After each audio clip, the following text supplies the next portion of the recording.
the goodness of God. Oh, I will sing of the goodness of God.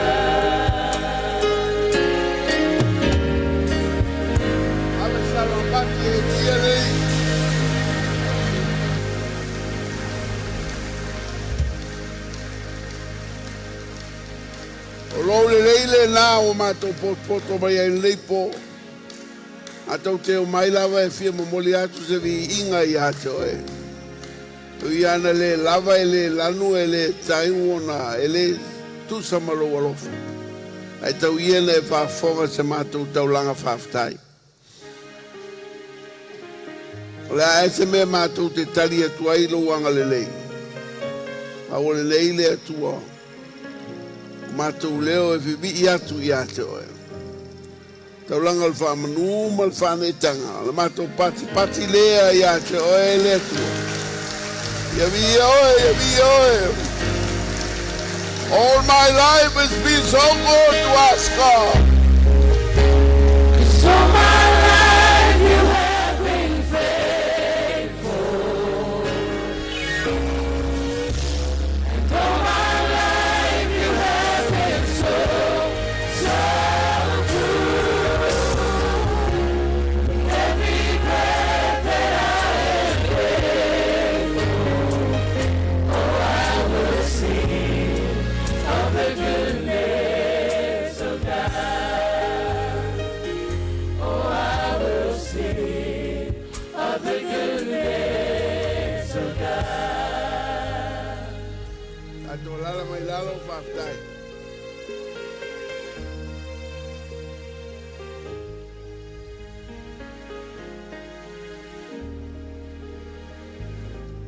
Tau tia lava le leima le anga le lei o le atua i a tātou.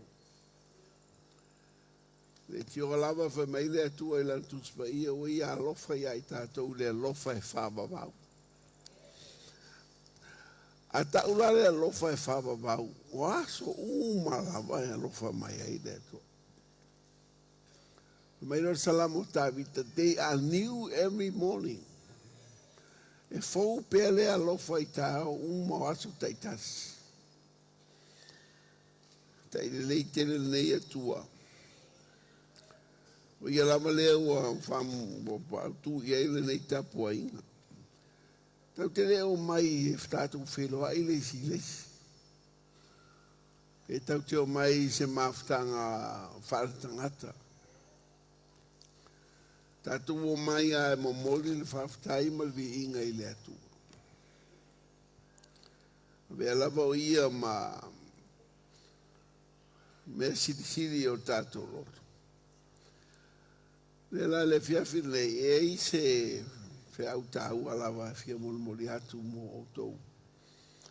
Mai le atua i le nei foi taimi ma le nei vai tau o le tausanga. Le alava o tātou o le si ui o le tausanga le nei na masina muli le nei o le luafe suriwa. Ai tau alama la se whea uolo o mai e le atua. Ma e whaisi umi le whaitau ngā tusi o le whea u le nei. Ona lai e to tonu uma le whaitau ngā tusi lea. Mea tā ua o le whea u lea la moli atu i ate o le whea while nei. O lo mawale le mua te Salonia mta upe wha. Si e ho le mta upe mua e o lima. Mua te Salonia mta upe wha, ma mua te Salonia mta upe lima. O mta upe e lua e so whatasi. Ona e whapena lama le mea lea o iei toru la fionga le tua. Te le mwhai ona e mamarama uma. I mea lai to tonu o le mta upe lima pe a whai ele le mta upe wha. Ai mana ia la lo mamarama le mta upe wha. Wha whai ngofi he whulena e mamarama le mta upe lima i mea lai ro tu si hai.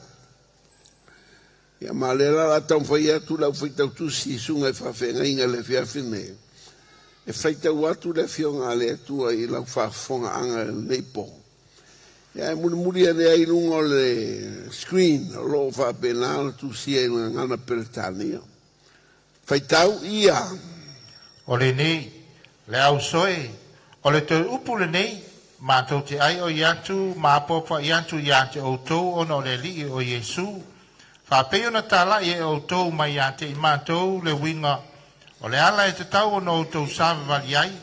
Ia fia mai ai le atua iate o tau. Ia whasiri pēr iai o tau. A wawa o tau loa ia polo a inga. Na mātou tu ina atua iate o tau mai le li o Yesu. O le fina ngana foi le nei o le atua. Ia whapa ia ina o tau, ina ia wha mamao o tau ma le whaitaanga. Ia taitasi o tau mai loa na whai o lana lava ipu, ma le whapa ia ina, ma le tau le leia. Awa ma le tuina nau, o le manao, whapeo nuu ese, wa lei loa le atua. Awa ne isopo tāpula se tasi, ma ngaleanga iluna uso ili nei mea. Awa o le alii, na te tau iatu masui nei mea uma. Whapeo na mātou mua i whai atu ai. Ma tau tino atu ai i ate o tau. A wai le i wala wina i tātou e le atua i ami o leanga. A ia whapa ia i na lava. O le nei. O le whalea o ngā mai. Wa ia whalea o ngā i tangata. A o le atua le ua fua i mailo na nganga pa ia i ate i mātou. A le au ngā o na o tusi atu i ate o tau. I le mata upo le alofa i le auso. A wa o ina o tau lava e le atua i a whea alofani. A wa fo i wa whapea lava o na o tau whaia i le auso umalava. O i maketonia ato uma. Ai mātou te apo i atu i ante o tau le auso e. Ia whaasiri pia i ai. Ma ia o tau tau mawhai na ia o tau nofo file mu. File mu. Ia whaia o tau lava whea au. Ma ia ngā lulua i o tau lava lima. Peo na mātou whaiantu ai i ante o tau. Ina ia o tau sāma vali ma le mātango fie. Ie oi tua. Ma ia le mātitiva o tau i se mea tasi. O te loto ina ia o tau i loa la au soe. I le mata opu ie o momoe. Ina ne i o tau whanoa noa pe o isi e le aiso la tau whamoe moe. A wa a whai tātou te talitonu. Ua mariu Yesu ma toi tu mai. E whapea whai o na au mai e le tua whatasi Maia e o momoe, ona o Yesu, ma tau te whai atu fwoi le nei mea i ante o tau i le a whionga lea li, i o tātou wola ma tutoi pea, pe a whio mai le li, tātou te le mua i e o momoe. Wai a whio i fo mai le langi le a li lava, ma le alanga, ma le leo le a ngemsili, ma le pua le atua, e mua fwoi ona toi tutu mai o e uoti i anke riso, ona whafua se i leo na ave na e o i tātou e ola matutoe. Whatasi ma i lantou i au. I na ia whita ia i maleali i le wānimo nimo. Ona tātou whatasi pēr lava lea maleali. O le nei, i outou fi whamawhana whana i nei upu. A o aso matau sanga. E le au ngā i a te outou, le au soe, ona utusi atu ai i a te outou. Wā outou loa le lei lava. O le aso le ali e pei o le ngau i le pō, e whapea o na o mai ai. A wāpea la tau whai ane, o lo file mu, o le a whaina. O na o le ia te ila tau o le whano whafua sei, whapei o le whati ngā o le whawhine tō a whanau mai, la tau te le so sola i lava. A o tau, le au soe, tau te leo i le pō liuli, ia maua mai o tau i le nā aso, pei o se ngaoi. O tangata o le malama lama o tau umalava, ma tangata o le au, la tau te leo i le pō ma le pō liuli. O lea, awane tātou mamoe ai whapei o isi, ai a tātou māta ala, ma ia whaau tauta, wa o e mamoe i lātou i le pō, o e inu ia ona, e o nā i lātou i le pō.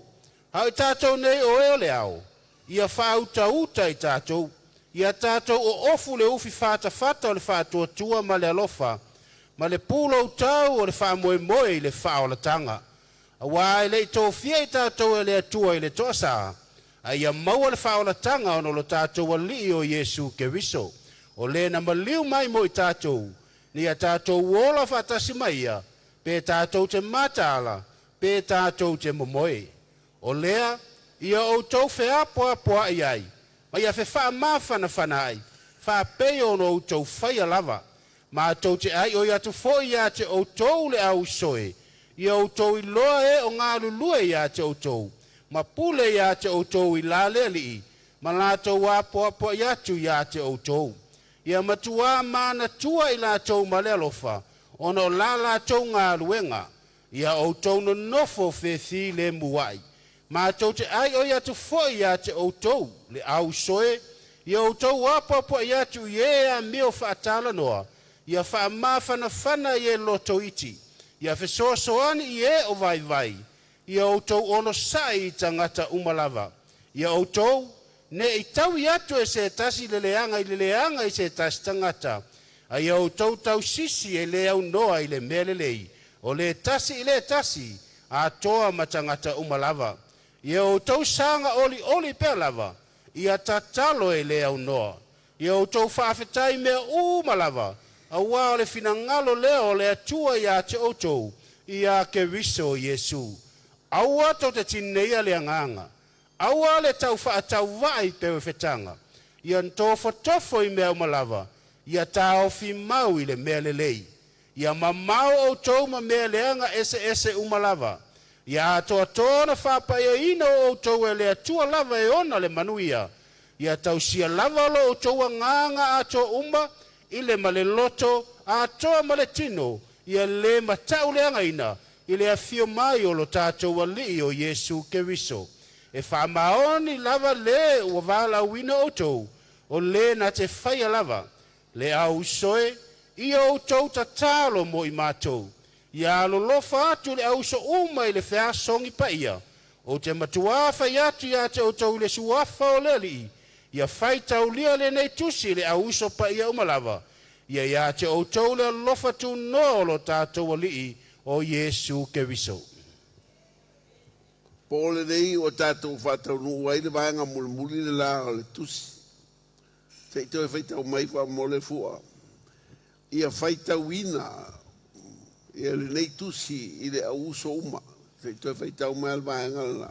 O te matuafa I atu ia te outou le suafa o le ali, ia whaitau lia le nei tusi I le au uso pa ia umalava.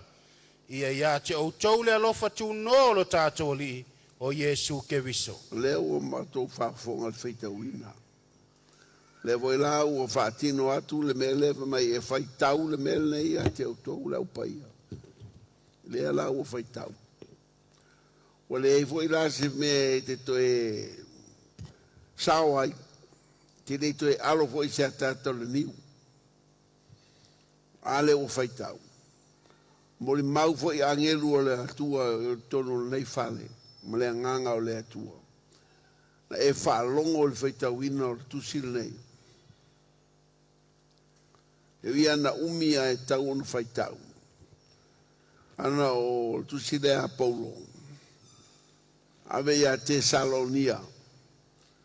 Ta pena ile kalesia Tesalonia le aso e fio mai Yesu e ave le kalesia. E ila upu whapea o le nei whea au po le nei tusi o te fia wha mamafaina mo nei a fiafi. Whapea wha upunga o roi ai. O le fina ngaro fo ile nei o le atua ia whapa ia ina o tou. Ina ia wha mamao o tou ma le whaita anga. Awa ele I walawina o tou ia tātou ia o tou ele atua ia mi o le anga. Ia whapa ia ina lava. Awa e sau o ia e pei o le ange, e pei o le ngaoi le pō. Pe hao o mai o nasu.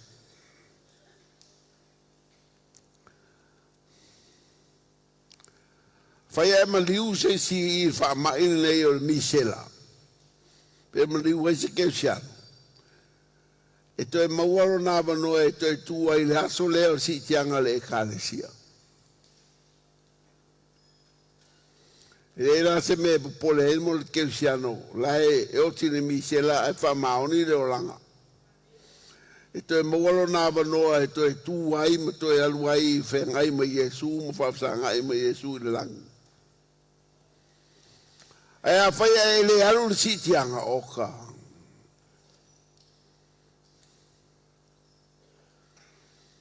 A e le alu le sitianga le whatari e le ekalesia pe a ona sau Yesu a watu. O le amatua whainga tā me te o iai. te le alo fale tonu pa ele alu si tianga lea mo sauni atu ia ile kalesia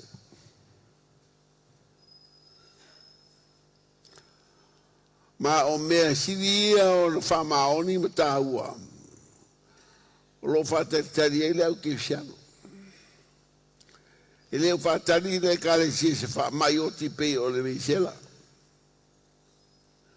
o le mea taua le fa tari ile kalesia o le fio mai o Yesu si tia la nai kalesia si tia le kalesia le lagi fai upa fai tau A waia fioifo mai le langi le ari lava, ma le alanga, ma le leo le angi msili, ma le pua le atua, e mua foi o na toetutu mai o e uoti o ia ke riso, o na whafua sei leo na ave na e o i tātou e o ola matatoe, whaatasi mai lātou iau, ina ia whetai ai ma le li i le vānimo nimo, o na tātou whaatasi pe lama lea ma le li. Tau whafonga lai e. E leo fa mai o le misela le me sili ta ua e lau keusiano. Ai au ngāne misela le o toi popo mai e tau au e le atua. Amen. E toi fa mai le leilo o langa o e o lai. O le me sili ta ua mo le kale sia le patali nei. O le aso e fio mai e Yesu e si tia le kale sia.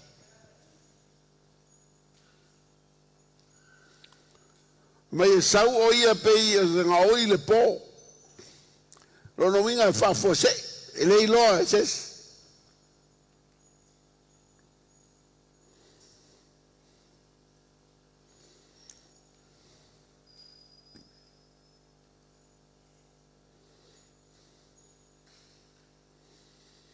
E ele fa punga fa pea o que chalo. Keep the main thing as the main thing. Fa taua le mea taua ia taua. Si tianga le kalesia o si tūlanga mawalunga lea o tūri matai e lau keusiano la langi atoa. O le aso le li. E sa wei le li e peo senga oi le po e abelana e kalesia. Pe abelana whanau. Lo maua lea e le mumua te salonia. Tau pe fama fe pe sulono sufitu fa fonga le ato e feitau atu sulono mal sufitu A waia fioifo mai le langi le ari lava, ma le alanga, ma le leo le angi msili, ma le pua le atua, e mua foi o na toetutu mai o e wooti o ia ke riso, o na whafo sei leo na ave na e, o i tātou o e ola matutoe, whaatasi mai lātou i au, ina ia whetai iai, ma le li i le vānimo nimo, o na tātou whaatasi pe lava lea ma le li. ele tritono uma e kalesia e le melea au te ofo foi au e kalesia o laiti ngana e tu spaia e le tritono e siri lalo sa sai e se lau pe por tu spaia la iai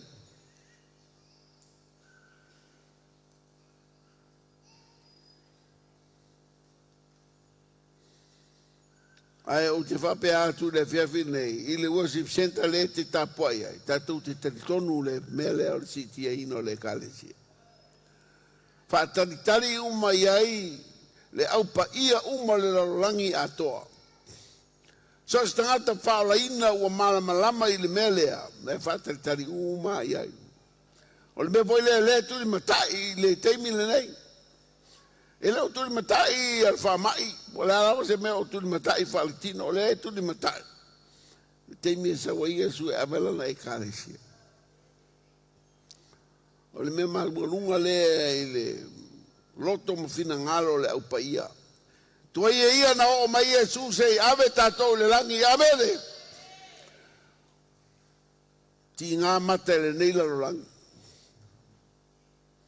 Ke le mea lo. Whainga kā ngela lo langi ka kwhiola. Ai a whai e sau Yesu e ave o e le langi, o ka seki. Ai tō mafuta i lava lea mai e i nā.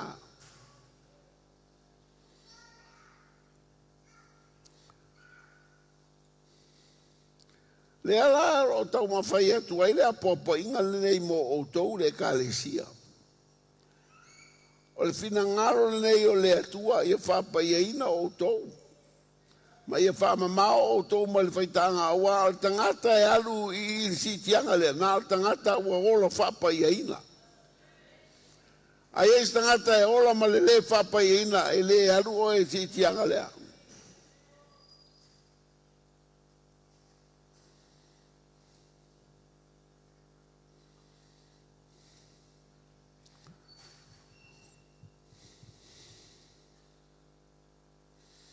Te atata nei ama e ula pe fore le tau e lo mafofo. O le aso lea na e la ngona lo le o le whaingata.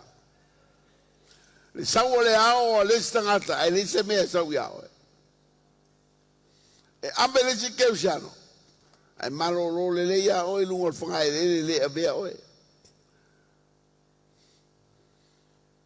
Mai maupenga i se pa lele kau kia kuro e whapenga o kukongi i pasi se e whangai le langi. Anga le o proclame le kua ave ka ko ngi balele. O proclame le kua sau Yesu lang fakali mai a baku ka ko iao. Ke ka alo nge ala mai fai me mali e mai fai upu. Ale asole si kia ile kalesia. E ke le mo fai ngai ko lafia upu. Ki fiwa kangi per kala le kua fai a sau. Wa kangi e sau umal malosi ronga kangi. E le koe maua se kofiro luma kua. Wa ave ronga uso o Jakob. Pakamala. Mai e sau. E a umange luma kua wa ufia ai. Mai sau me ai wa ufia ai. Ave ma o e kofiro luma kua. Alala me o koe kangi ai. Koe kangi lai lea. O mai wa fiu e kangi. Salamo o le mawhai.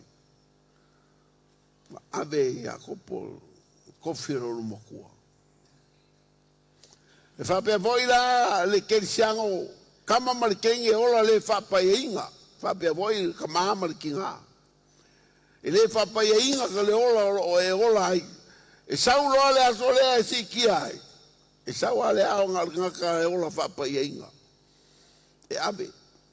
A oe le ola le pa ia. Le se ao e sau.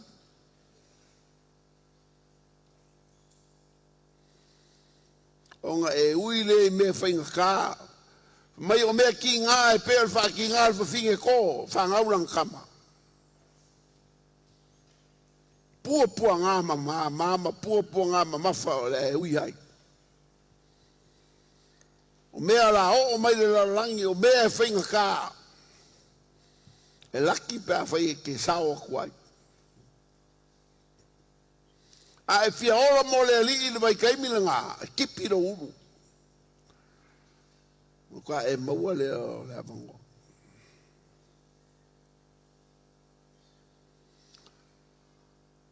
E paua le lapka inga ma le popo inga le sa we im ka upu lea. Wha mamao ma le whai kaanga. Sia lama le meo wha piko he sa ngoanga le akua i whai kaanga i im ka upu lea. Onga le whai kaanga le whilinga le wha pai inga.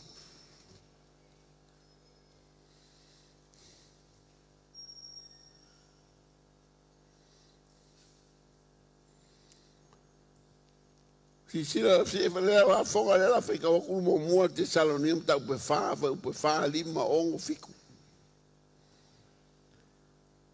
O le whina ngara fo ile nei o le atua. Ia whapa ia ina o tō ina ia wha mamao o tō ma le whaitaanga. Ia taitasi o tō mai loa o na whai o na lava ipu. Ma le whapa ia ina ma le tau le leia. Aua ma le tu ina nau o le manao. Whapei o nu ese. Wale i loa le atua. Awane i sopo ta pulaa se tas. Maanga leanga ilo na uso i le nei mea. Awa o le alii na te tau iantu masui nei mea uma. Whapeo na mātou mua i whai atu ai. Ma tau tino atu ai i ante outou. Awa i le i wala awina i tātou e le atu ai a mio leanga. a ia whaapaia ina lava. Ko wa fonga mai la. Kele mea e kele alu ai si kianga, il fai kaanga. Ko e fa mai kauia o ele kwa. E kele va pe nganga ele alu si kianga. Ai fa mai e ko e kauia o ele kwa mulmu.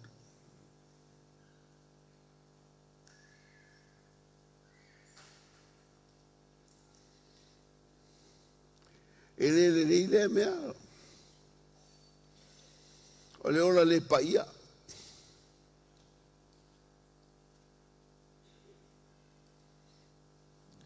O le ola fai kaanga kui nga ngau. Le ami o le anga. Feu soa inga e le manguia fa sa inga e le akua. Ai fia kaka e fai.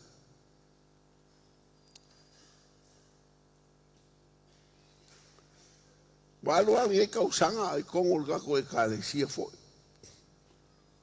Mai melekin ki o lau kalwo. Fape foi fangau ngai ko inga mga i fai fiau.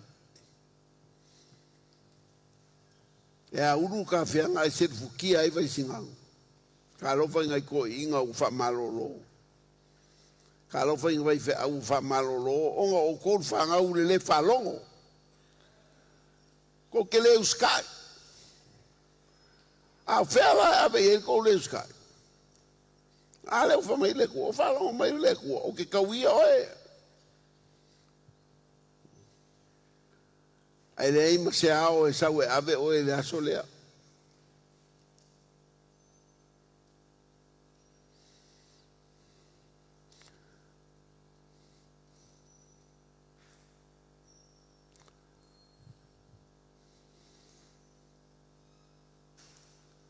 O makwa e whekalai ale upo le akua, o le fina ngalo nei o le atua, whai upe koru koe whikau kasi man whai upe koru whamona.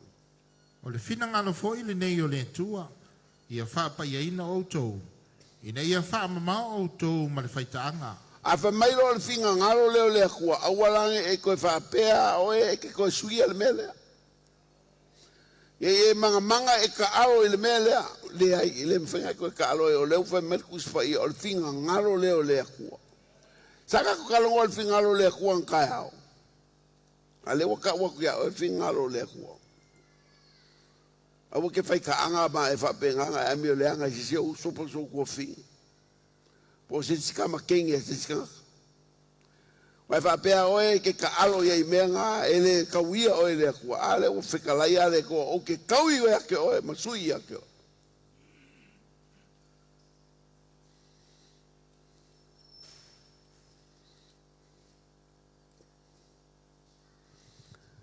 Ya o sai foi ko inga, sai foi fiao. Koe fa se ko alu sunga la foi ngalu nga o fa nga ka mai ka im fa nga wali. Eu fa ka sia ka mama ke. Fai foi o fio ke e ola le fa pa ye inga al fio ka mai ola le fa pa ye. Ale ka ki ole ke fa ka lia ko mai ka ko fai ke fai pe ponga e fai ele le mo fa pa ele le oko.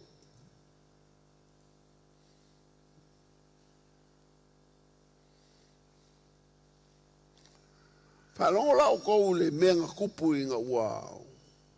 Fai e ka ngaka le anga sala ngi e fai ka anga i lumbo le ko. Mo mol ko ni to ga sulva pe ba. A wo foi ta tau te whaitaanga. Pe ona whaitaanga o isi o i lātou, ma whano ai le aso e tasi, e lua se fulu o afe ma afe tolu. Ngā le o sfuru whaalima e lenga whio kilmi i sera. Whaafikai a le atua i lo walofa i a Samoa. A wai whalongo mai, sa ale ki kalo o Petel Pole a solu. E le whainga ka i le kua, whaasanga mai le kua whatioki uma Samoa le mai lea. Ai o fa kele ngese ma wa rofa le kwa ya Samoa. Ya isala lua sfurkol wafe. Kasi le aso ngfatsoki mai le kwa lu furkol wafe. Kasi le aso lua sfurkol wafe. Fatsoki ya. Ai o ngole nga sala le al faikanga. Le whapai inga.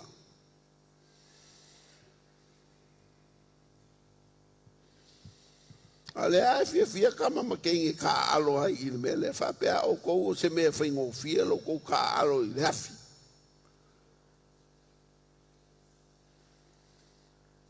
Whai pēle mako ngā luenga le apuapuai o kou. Ka waku ia o kou. Mangu o maua lo wawango, mangu o maua le kaimi. Ai se ele saure li a veranga e ka lesia.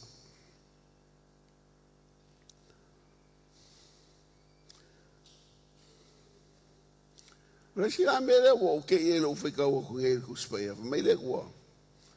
Awa ke nga leanga e lo uso il me whapea. Wanga o ke kau i masui ao e. Wapea no Mafo'e. Wala Mafo'e lo ka le aru di si kianga wala nga kau. O i le ai. Ke le me o lo le aru di si kianga. Ke ui ai me whenka. Ai koe kau i o e le kua e la wangsau.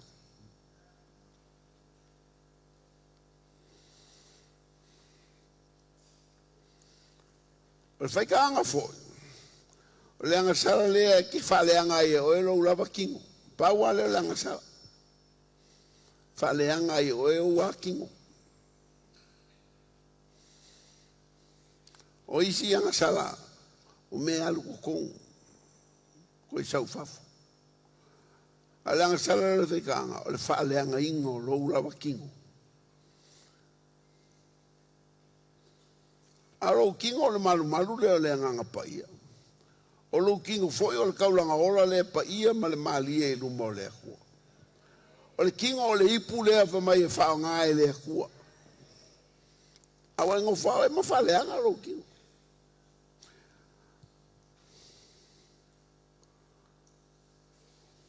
E le se foro la le kua pe fa e o mai le a o le kua ia.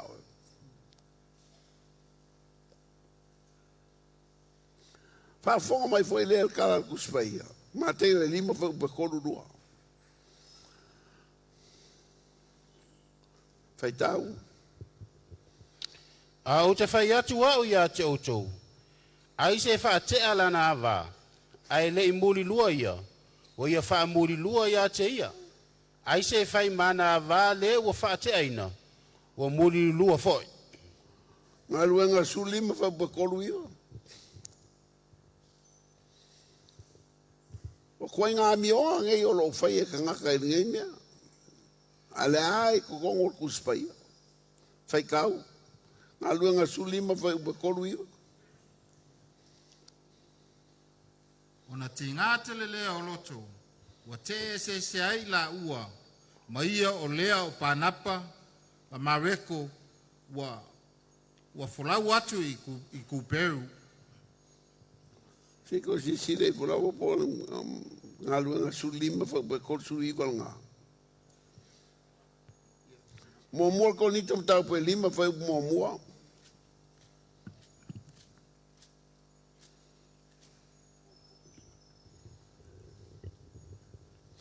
Le au soe. O te whailo atu ia te utou le tala le lei. Na o fola ina atu ia te utou. Na o tou talia foi. O lo o tou tu mau iai foi o tou. Mo mua ko ni tam tau pe ono whai upe survalu. I nā solo e se ia outou le whaita anga. Wa uli ngia le tino i nisi anga sala uma e whaia e tangata. A o le whaita anga e anga sala ia i lona lava tino. Tau pe fitu whai upe lua. A ona o le whaita anga, ia taitasi le tane malana ava, ia taitasi le tane malana lava ava, ia taitasi foi le whawhine malana lava tane. E feso e lima whai upe tolu.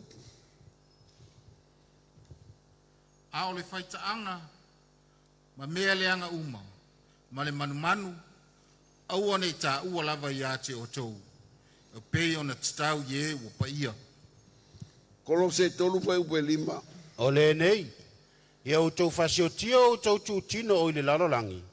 O le whaitaanga, o le ami o leanga, o le whaamata itu, o le tuina nau leanga, ma le mata pea, o le ifo i tupua lava lea.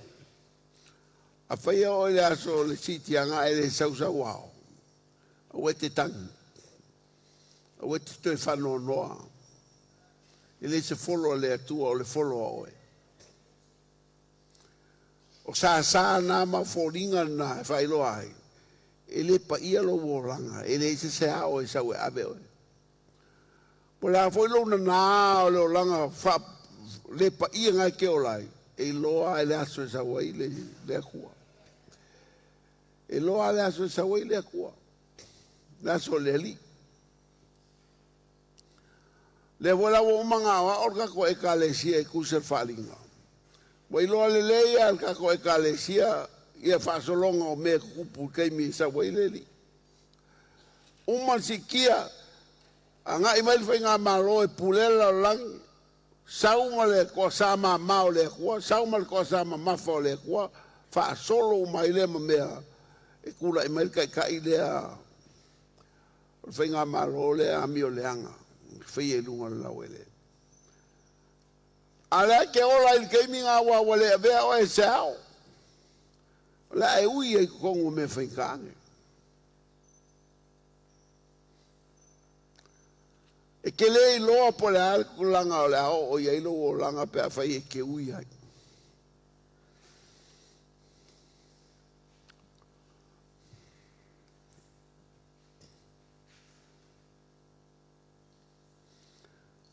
Anga pawa leo le mea lefe mai lea kua, le finga ngalo lea kua, fa mai lea kua, ia whapa i inga o kou. Pawa leo kara lea kua, ke mi, ia ola whapa i inga o kou. Kau ma mao, ma le whai kaanga, ma lea mi leanga. O le lei kama ma le kenge whai le lei whai pui ponga, whai pui po le lei. A leo le koso le ako, ma le alu le ako. Ma waku, wa mai mai ele, e se whai pui ponga, e mai mai. Longo ingo me foi e lalo ulu ma fa. Ai fa mai foi o suluia o ko le mama rama. Ei, foi me pon safa bem. Le kalesia. E ia me i longa o le fakari uma ia ka ko kalesia. E le o le misela. E le o se onge, e le o se fa mai. E le o se akava po, le o se kimu. Ele o meanga o polomisi le ku mo langa e kalesia. Uma polomisi e su langa e kalesia. E sau e si kia langa e kalesia e saso. O le mea langa o leka ke whakari uma ngeia. A whaia e ke ua wale o e si kianga o e wawenga e maliu. Ialu pea ua e o le laso si kia. E mua o ngā awe e ma liu i a Yesu la e whiola mua e whioki. E mua o ngā sikia kaka whioki. O ngā sikia koe lea ma kaka la e whiola. Ma koe.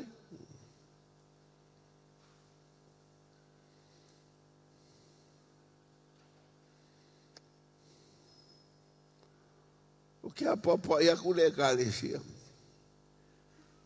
Keep the main thing, the main thing. O mea mongi ma le wha maongi le kau ki kau mawhai a kui ai. Kau ki whia o e si kianga le kalesia. Ka whia vai aku o sausa ka ao, ave ka ika.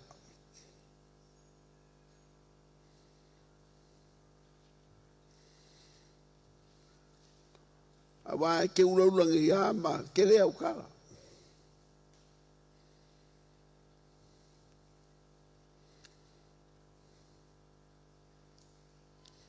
Ko whalongo kara lea kua lea ngā whaikau aku a ngei whamai a e wha maongi lea ngā malawinga o kou. A whamai kara lea kua e le e wa o se kangaka e kala pelo ai. O le mea ngā o fora e ka ngu. Le a fwone mea o ke whekalai e kuai o ke whai a lava. E le pe pero la lea kua lea kau kapuai ai. Me foi la lea popo i aku ma le lofa le kako o kalesia. Kangaka ma ainga uma o whaafonga mai. E o i whaangau kama ma kenge so si kua inga kangaka o iai. Ola pa ia, ola ma le whapa ia inga. Ola ma le makau ma le whai keke i ruma o le kua. Whau gauka, amele.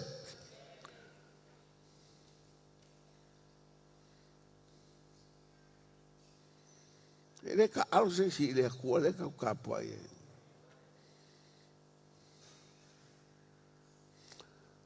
On kai au ko fafunga ia, ele se kupua le ka kapua ye, le ka kapua i le kua.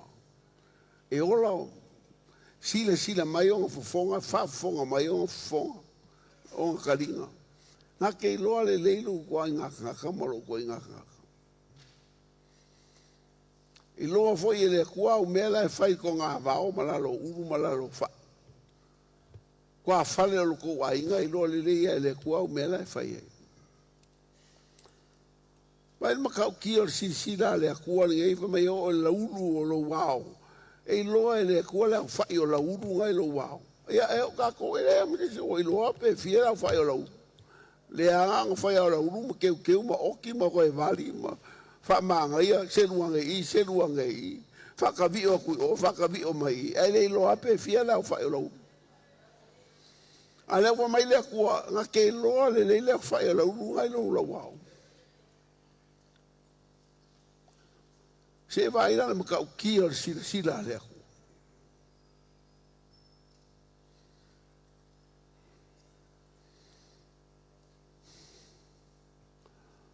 me foi le papa ia ku ka ko e kalesia fa fikai ai le ku le la vea io Samoa ni fama fa fikai voi wo ka fie le ku le anga i pe ni fama i fam mali wo ka Samoa ave se pakke vi ia pe le ku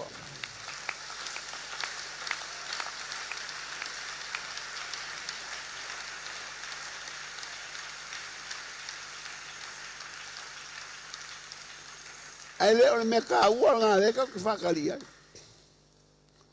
Whawha mai lau ke siango, ai le o me ka ua le ka whakalinga ia.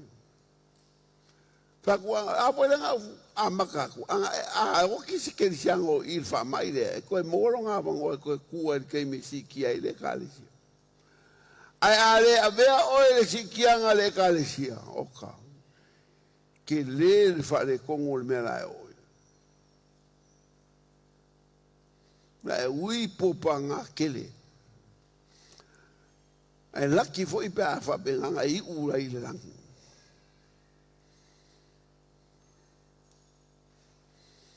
Ngā kūmar ka māloa malanga masingi kipi uru wa ka bale vale kua le uru wa be ma ia mauru le whapilo le ngongo.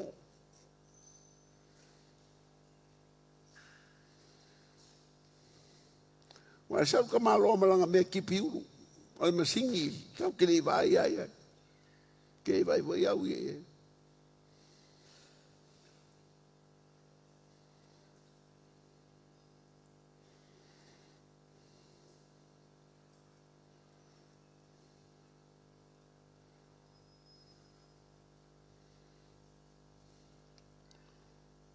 A whafonga mai a lau 5 mai le leu kōrua. Ka karo i le kua fo ai aku se kōrua le lei ao.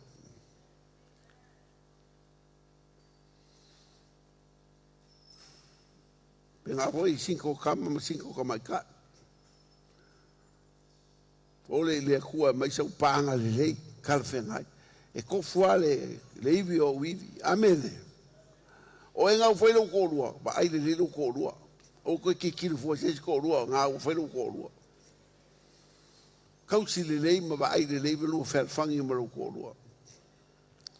O kou le la alu whalua, ba ai le lei lau whalua e le lei ma i ke sao.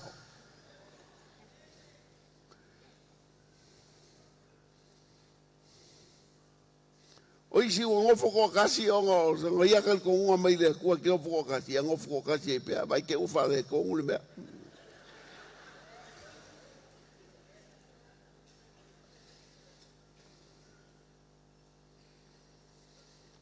O le whaikaanga o le whili leo le whapaiinga. Nā o i fwoi lewe mei le kua e leo whapaiinga o e.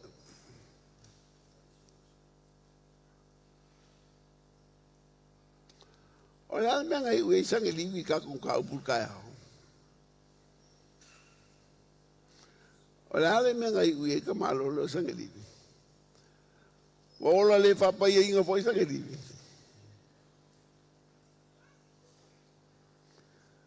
ia ko e ke kalo ke le fai kau a ole lila sa ke livi e ala I for kai au feo ki uma le au kau sa uma ia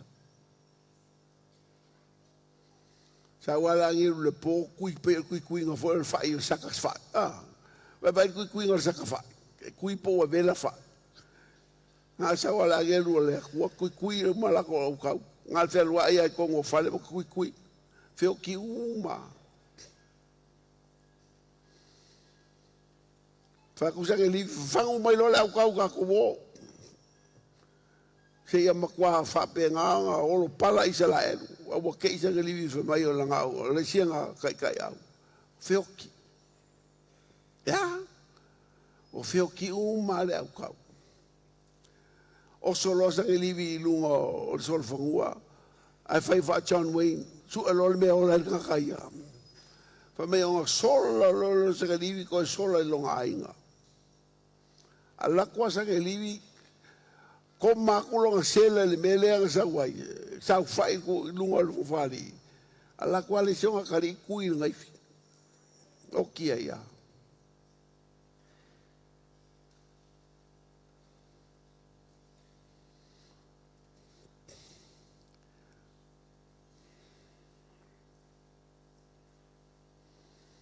Ele awa ka uma kwa me mau Aru pe o lo fai kanga. Ale la o fa ku ya ke o le fe finge. A popo ya ku ma le lofa. Lofa kali uma ka ko i si kianga le kalesia. Fai kanga yo ka fa, fai kanga yo ka fa. Awange e le o ba ya o si kianga e. Fai awange o le ba ya o si kianga. Ka fe kau I lumo o fa li o le ku si kianga.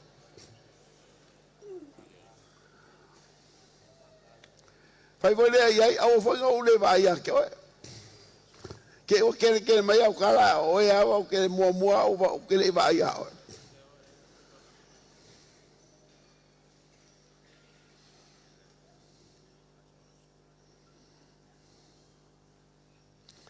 o se aso fia le aso se aso fia kele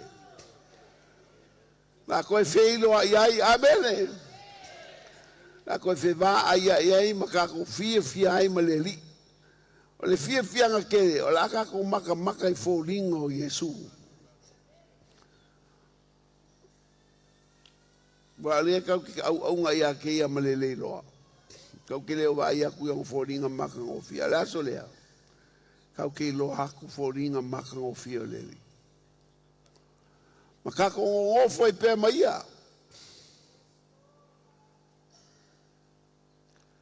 Ala me ka ko fai vakasi mo Yesu ngofo ka wa ngofo ai le ai fai ku fanga fai longa kau yo ko nga ka ko nga luenga ia ma kau yo nga luenga ia fai ngai ku fai pale fai ai male ainga ka mai mamo o fai poi ponga ka mai mamo ia le ai fai ulo ke ma so fongo pa ki nga ai lo ke ma ia so fongo e ke le ko pa u foi le aso o ko me kia e lo ke e lengi me fal kingo me fal nga ai saura so fonga e se foi le levo nga sa wai amen mai sa uma ma lo si winga ese ai ke ngofo kupu o se lai ai la fia lo ngofo ya Israel nga kan si ngolo wow ai sorry si mal mau ki wa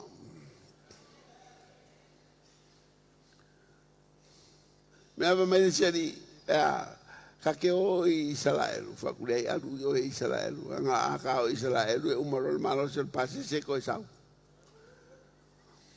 ai le fa ka dice o alu Israel ngo ke alu ngofo Israel le afi ko sanga ai foi mai mala upa ia Yesu pa sau a company mai Yesu ke me sau ai fa lua Yesu la lang e ke ngofo kupu Jerusalem fa ka si mai melanga ka wa ke lo walu sikianga ngai e ko sau mai Yesu ke me sau Yesu e fácil foi nga malo le ko Ai avele malo ke riso e malo e whapapau. A oia company nga mainga Yesu, e company mai la APIA. E leo la APIA o aso ngatai. A la APIA e whapapau.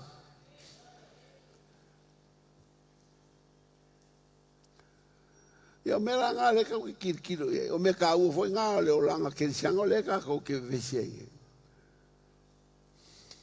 E leo mai misela. Whawhaka i lea kua ua anga le mai a Samoa le mai misela. A leo mai misela le mea siri o ka ua. O si kianga aupa ia le whaka i. A wha mai e sau e su e pera ngoi le po. Kere i loa le kaimi male kuaso.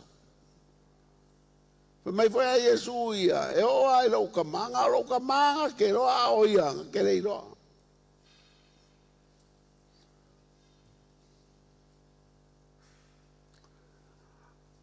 A wai masangi mo pera ngoi le po, ngā ala i whaua le sako karo ko wai ngā wabera ngoi. Al saula leo Yesu mai sau pera ngoi le po e avera ngai kalesi.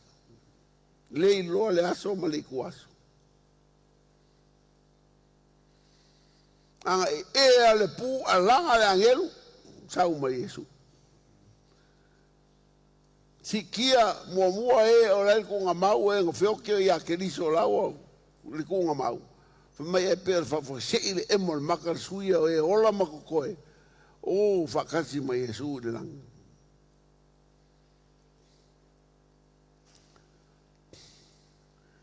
Kalo fai ngai kangaka lai loku i loku ele kalkongu ia mea.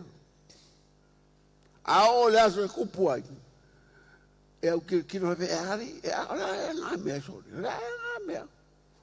E whaku e o le sikianga le ka le sia, la ngā sikianga. E peo ngaka fwoi e le mama lama i le fionga le li. Ia le o lewa o ngā lau vivilu ai lau whao inga.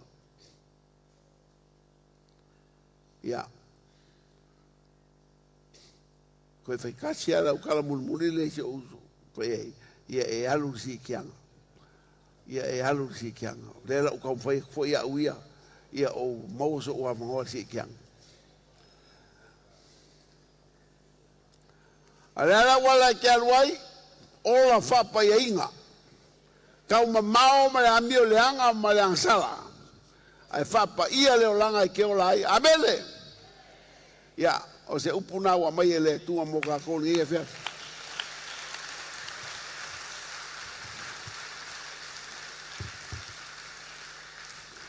Tato tula. O kere ka fai aku ya ke o ke saulu mangai. Anga saulu mangai ke o makamuri ke sau. La vale menga ke kuai. Fai voasa o eka kalo fa mo lalo i leli. Fai le kua fa mo le mole fa mangalo mai a upa fai o kere i ola fa pa ia inga i lau si fanga. Au ke fia ola fa pa ia inga mau ke manga o ia pa ia lo langa o ke olai. Lo ngei ka ngaka ia baku ia ke oe o se ipu e filifilia. Ia fa pa ia inga mo oe. Mo i mai o fona. To be holy.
ai.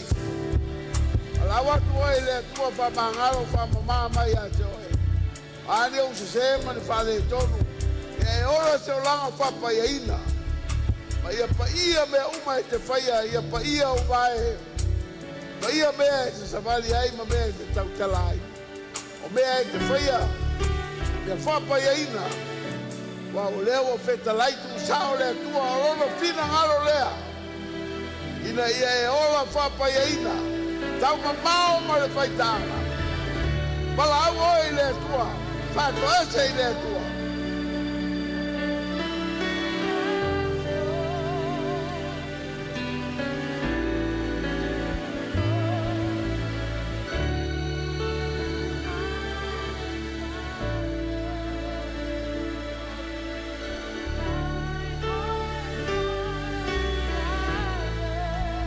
Is to be holy.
E papa ia mai le e kalesia.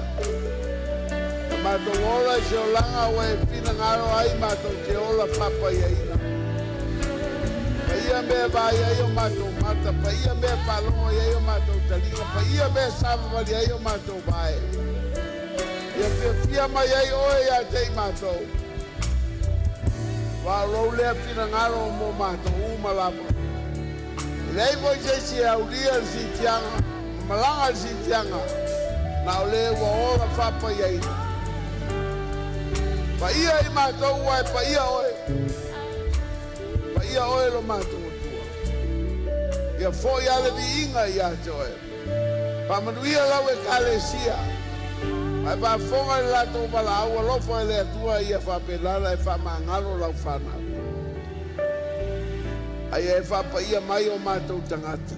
Lama le toto Iesu e sausa wai mangalo ai. Mātou te mamai numo lau silfanga. Mātou whape atu ia vi ia oe lo mātou wali. O le mātou taulanga pati lea mo oe le lei pō. Moli atu ai la mātou whaftai.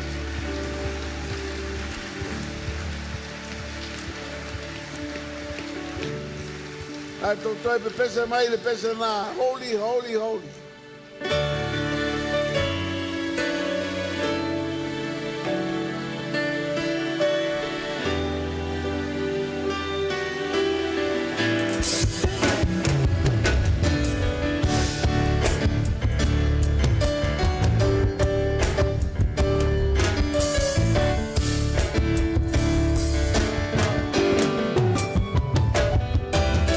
Holy, holy, holy.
se via le tua nefia.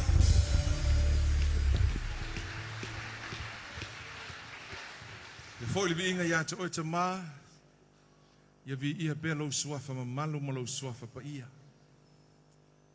O matu whaarongolongo ma le tutoa le atua, le wha moe leo le ekalesia. E leo le matu wa iatu I meo tupu mai o matu au tafa. Le matu sio manga. Ale wha manatu leo lau tusi pa ia. Ina ia taha pena tangata uma mo le sitianga le ekalesia. O matu whaftai atu wa e saunia le awala lea. E ala I le matu talitonunga ma le wha tua I le maliu o Yesu Kiriso, ma le wha o le tanga wa ia saunia. Matu te anga ia tuai lea wha moe moe. Mai matu te wha pe atu le tua. Wha whitai lo tau longolongo. Wha whitai lo tu spa ia, wha whitai lo wanganga pa ia. O lo wha manatu o lo matu wole se lalo langi. Ua tele le whenumia I o mea. Vali mai foe le lalo langi le mata ngofie. Ai wha whitai o lo wha pe nana tu musu mai. Lau upu o lo tu musu mai lo wanganga. E wha manatu lo matu wha moe moe. I le ola I wha vavau. O le matu taulanga pātile nei. Le tua e tu inatu ia toe. Ia vi ia lau suafa pa ia lau suafa mamalu. Le suafa sili. Whamanuia lau auna le tua. I pēla wanga le lei whaatopula ia le whau unga I lunga ia ila ua ma le whaltua. E whalau whamalo longa ia Viliamu le tua ma le vina. Leo ina ila ua leo nga mamalu o lau fia. I le uru fafo ma le uru fale. Ia lau fitanga le tua I le mana o lau toto.